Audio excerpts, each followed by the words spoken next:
Yeah, well, I should probably be talking about something exactly what I planned. It was Monday. I'm gonna do the blabbing thing like I always do, but also the Friday show.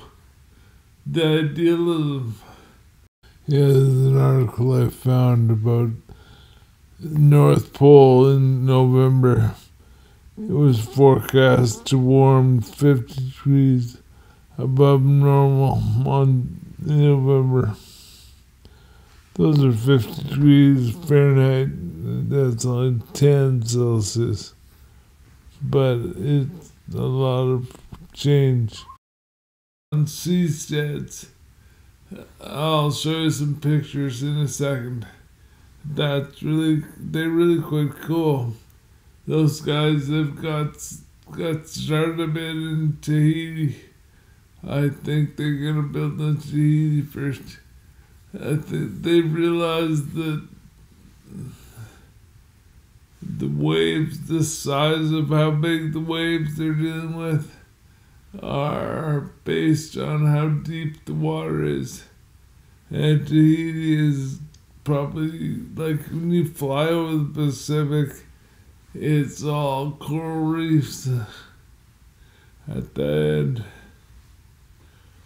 So probably there's lots of shallow water in there.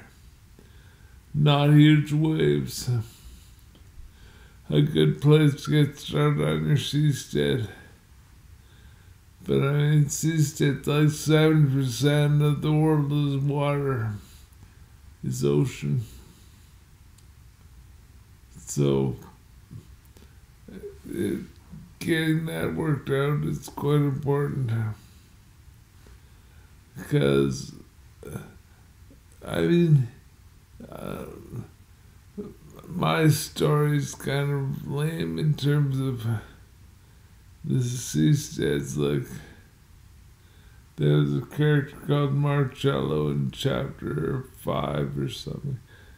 And he was, on seasteads, planting Christmas tree type things. And I don't think that's the answer. It's algae. Something's gotta happen with algae. I don't really know the answer, but I mean, the oceans have to be used, but maybe just the ocean by itself, not a raft or anything. It's because Christmas trees on rafts seem lame. I mean, the ocean itself has so much liquid.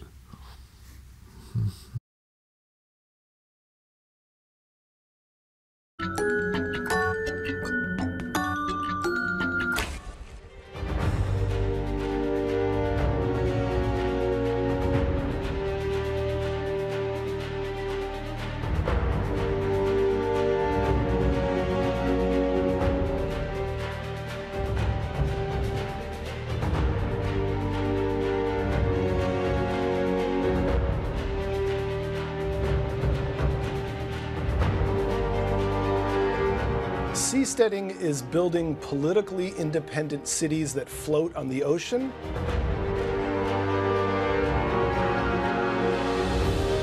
Half the Earth's surface is unclaimed by any government, so these would be startup countries on the blue frontier.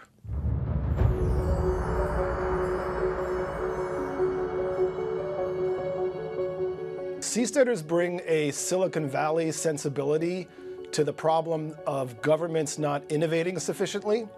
And if we provide the technology for thousands of people to start their own nano nation on the high seas, we think innovations will emerge that will surprise the world.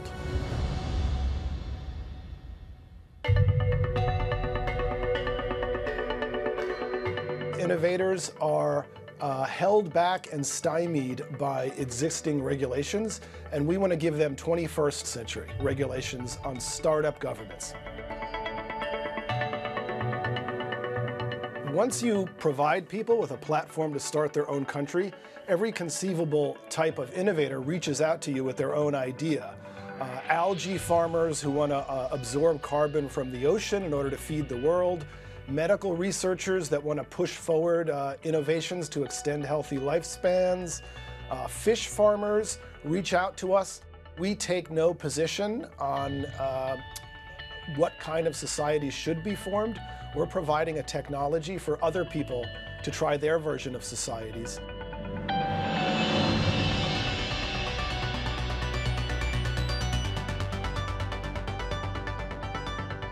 As long as people can join them voluntarily and leave them voluntarily, and all the seasteads have to compete amongst each other to attract citizens voluntarily, we think the best solutions for governance will emerge.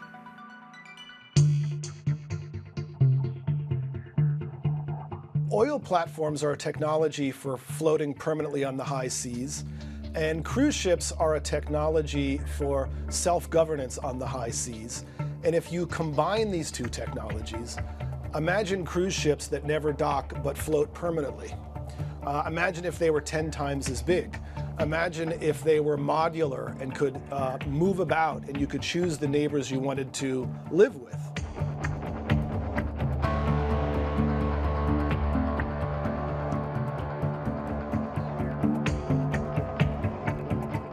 The Seasteading Institute signed a historic memorandum of understanding with the president of French Polynesia, and we're going to start building 2 or 3 pilot platforms in the territorial waters of French Polynesia with a special governing framework so people can experiment with new societies.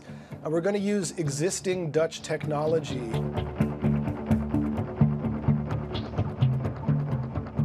Our engineers at Blue 21 are an aquatic engineering firm who already built the floating pavilion in Rotterdam, and that's going to be the prototype for our floating cities in French Polynesia. French Polynesia is as big as Western Europe, so we have lots of space to experiment with special economic zones. French Polynesia sees itself as the blue frontier. We're going to draw a new map of the world with French Polynesia as the center of the aquatic age.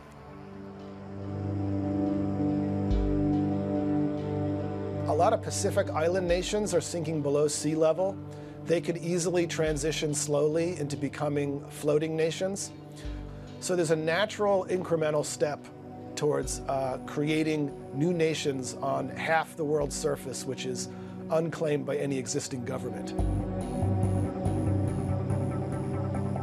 What happens when babies are born there? We would petition the United Nations to recognize the sovereignty of these permanent floating islands, and we think the United Nations is inclined to recognize floating nations.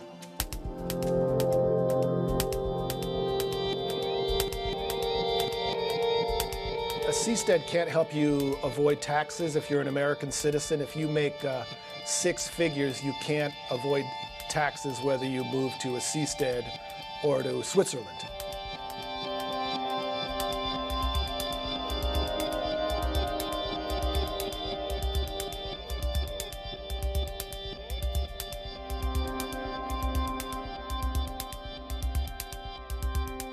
Seasteads cost money, and if you want to succeed as a seastead, you have to find ways to attract people to move there. If I was a billionaire, I wouldn't want to move to a seastead, but if I was a member of the bottom billion, most of whom want to leave their dysfunctional governments, I might want to move to a seastead the same way many people move to cruise ships for better jobs and a better life.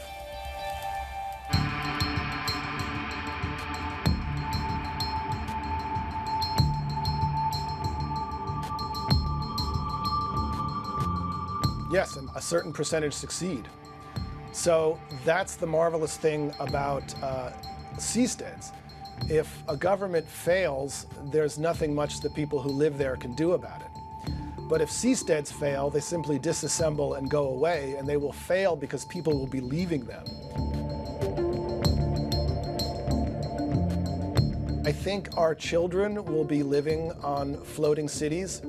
and they will look back on the 20th century when people lived in primitive governments founded in previous centuries, and they will be living on modular, sustainable, floating cities that we can't imagine now, that are based on the voluntary choice of citizens.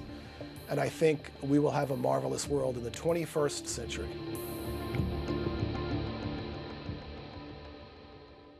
Yeah, it's probably appropriate that I couldn't cut the logo off the front and end of that clip, but it